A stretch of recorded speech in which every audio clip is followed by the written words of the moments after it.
Hello, Ken. Hello, Lionel. Sorry I'm late. It's okay.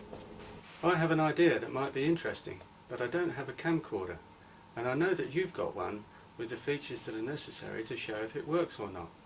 Do you mind helping me?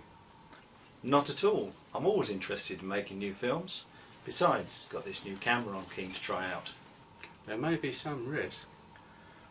Oh, I don't mind a bit of excitement. If you're quite sure then, I'll tell you what I have in mind. Right, well, where do you want me to put this camera? Over here on this bench.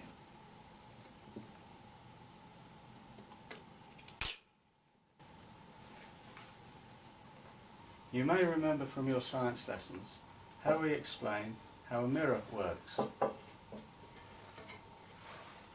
The mirror produces a virtual image, but with your camera we can take a real image of the virtual image. And then, if we rotate the screen, we will be able to see an image of an image. Now, the interesting thing is that, as you know, the speed of light is 300,000 kilometers per second. And if the camera is about 30 centimeters from the mirror, it'll take about a millionth of a second for each image to form.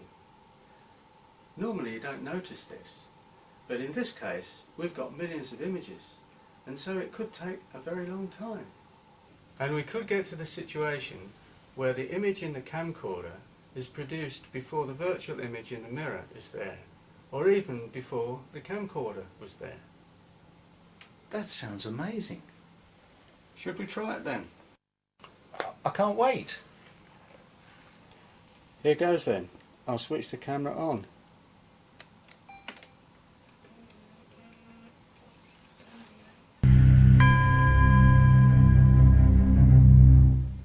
Where's my camera? Somewhere in the space-time continuum, I expect. I told you there was an element of risk.